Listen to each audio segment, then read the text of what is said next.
दिल्ली के अंदर जो कमिश्नर लाया गया वो कमिश्नर वही कमिश्नर है जो गुजरात के अंदर था, जिसने गोधरा कांड कराया था। तो इससे क्या समझे, क्योंकि और किसी के बस की किसानों को छेड़ना नहीं है, तो उसको प्री प्लानिंग उसको यहाँ बैठाया गया है ताकि वो किसानों के आंदोलन में कुछ न कुछ ऐसा काम कर दे कि गोधरा कांड जैसी घटना कर दे।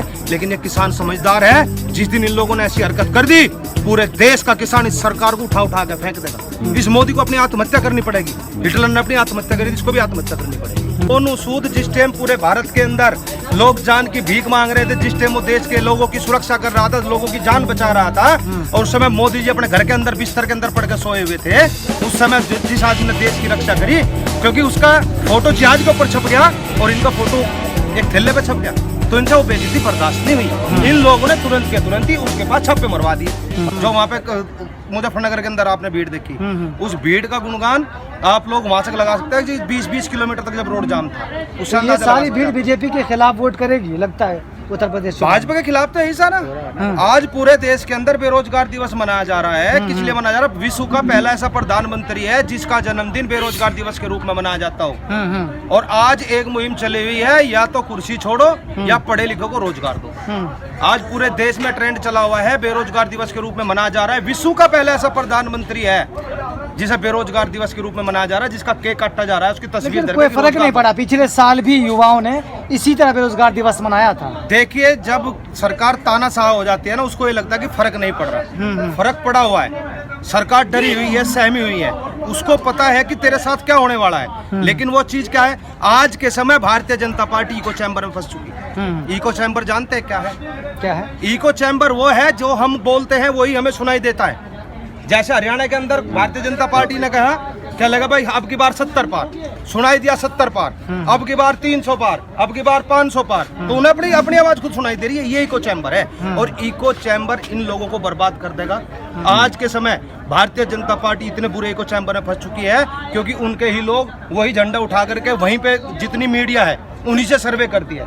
उत्तर प्रदेश बता देगा कि इस भाजपा का कुछ नहीं चलने वाला है देश के अंदर। किसान आंदोलन से क्यों नहीं जुड़ रहे हैं? जो बेरोजगार युवा हैं, 15-15 लाख ट्वीट कर रहे हैं, क्यों नहीं आंदोलन से जुड़ रहे हैं? देखिए, उनका आंदोलन, उनकी लड़ाई अपने अधिकारों के लिए लड़ाई है। यहाँ किसानों की लड़ाई अपने धर्म के लिए लड़ाई है। और गीता में भगवान श्री कृष्ण ने कहा है कि तुम अपने धर्म की रक्षा करो, धर्म तुम्हारी रक्षा स्वयं करेगा। हम अपने धर्म की रक्षा कर रहे हैं। यहाँ पे जो हमारे कृषि, ये 3 काले कानून हमारे ऊपर ला करके इन लोगों ने थोपे हैं, हम अपने धर्म की, अपनी कृषि की, अपने खेत की सुरक्षा कर रहे हैं, क्योंकि खेती हमारा धर्म है। और जो नौजवान युवा है जो बेरोजगार हो चुके हैं, वो सरकार से अपना सवाल कर रहे हैं कि हमें रोजगार दो या कुर्सी छोड़ दो। दो में से एक काम तो करना पड़ेगा सरकार को, क्योंकि नौजवानों की जो, क्योंकि आपने आंकड़े देखे होंगे 19 और 20 के, कि लगभग 2 करोड़ लोगों की नौकरियां चली गई जी। उसका जिम्मेदार कौन है? उसकी जिम्मेदारी सरकार है। इस सरकार ने इस देश को बर्बाद कर दिया, खड्डे में ला करके धकेल दिया। कहा क्या लगा भाई, इसको मोटू ये बोलते हैं, गंजे टकले को क्या लगे देश का चाणक्य है? वो चाणक्य नहीं है, क्योंकि खरीद फरोख्त करने वाले को चाणक्य नहीं कहा जाता, उसे दलाल कहा जाता है। सरकार की रणनीति में मीडिया का रोल क्या मानते हैं आप? मीडिया देखे, जो सोशल मीडिया काम कर रही है वो बहुत अच्छे से काम कर रही है। हाँ। लेकिन जो गोदी मीडिया, जिसको खरीद लिया गया, जिसके गले पे बंदूक का पहरा हो चुका है, वो मीडिया अपनी जबान नहीं काट सकती और चाहते हुए भी नहीं निकाल सकती। तो उनको भी डर है ना जी, जैसे कुछ संस्था जो है सरकार के खिलाफ बोलती है तो उस पर ईडी का छापा होता है, फिर सीबीआई जांच करने लगती है। देख लो, फिर ये भी ये हो देख सकता लो ना है यार, ये कल का ही देख लो ना। सोनू सूद जिस टाइम पूरे भारत के अंदर लोग जान की भीख मांग रहे थे, जिस टाइम वो देश के लोगों की सुरक्षा कर रहा था, लोगों की जान बचा रहा था, और उस समय मोदी जी अपने घर के अंदर बिस्तर के अंदर पड़ के सोए हुए थे, उस समय जिस आदमी ने देश की रक्षा करी, क्योंकि उसका फोटो जहाज के ऊपर छप गया और इनका फोटो एक थैले पे छप गया, तो इनसे वो बेइज्जती बर्दाश्त नहीं हुई। इन लोगों ने तुरंत के तुरंत ही उसके पास छापे मरवा दिए। अच्छा। क्योंकि उन्हें खतरा हो गया, वे सोच रहे थे कि भाजपा में आएगा, लेकिन वो भाजपा में नहीं गया। तो आज उनको अपना अपमान सहन नहीं हो रहा, इसलिए सोनू सूद के ऊपर छापे लगवा। छापा इसलिए मारा गया है कि कहां से उन्होंने इतना सारा किया है, इस चीज की जांच। तो पकड़ क्यों ना लिया, जांच करके इस चीज की जांच, जेल क्यों ना भेज दिया? ये सिर्फ प्रेशराइज करते हैं। जैसे उत्तर प्रदेश के अंदर एक आईपीएस ने ये कहा था, क्या लगा मैं योगी जी के सामने चुनाव लड़ूंगा, अमिताभ ठाकुर, प्रताप ठाकुर को, उन्हें जबरदस्ती जेल में डाल दिया।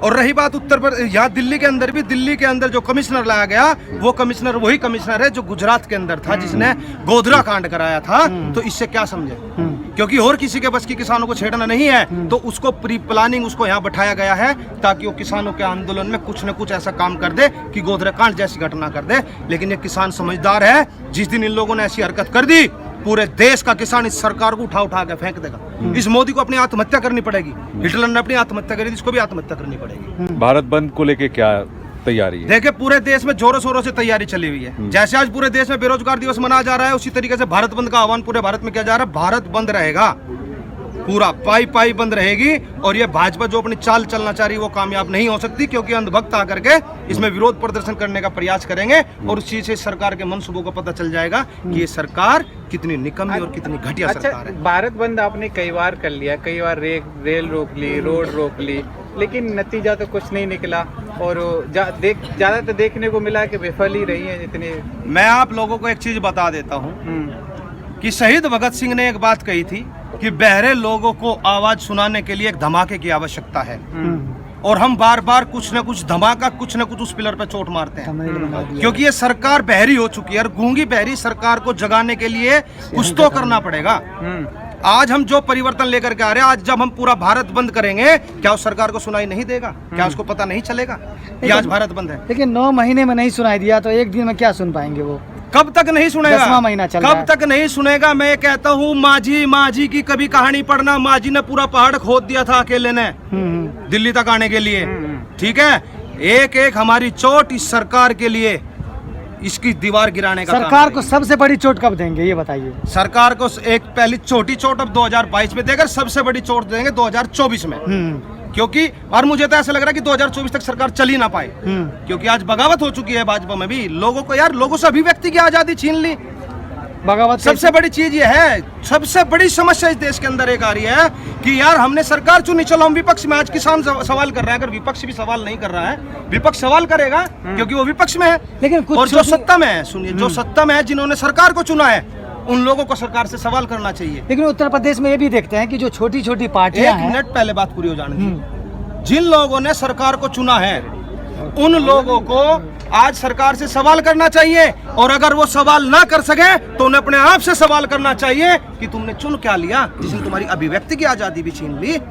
आज जितने अंधभक्त है, परेशान है, नहीं बोल सकते। लेकिन ये सब चीज आपको किसान पर जब समस्या आई तभी सुझाव, से पहले क्यों नहीं सूझा था? उससे पहले पता नहीं चल रहा था कि जो सरकार है अभिव्यक्ति की आजादी छीन रही है। देखिए, जब एक बार आदमी किसी को चुन लेता है, हर किसी को अवसर दिया जाता है। और अगर आज भारतीय जनता पार्टी इस घमंड में बैठी है कि इसको समाप्त नहीं किया जा सकता, जब 70 साल में कांग्रेस समाप्त हो सकती है, तो भाजपा क्यों नहीं? ऐसा क्या वरदान लेकर के आए हैं प्रभु से?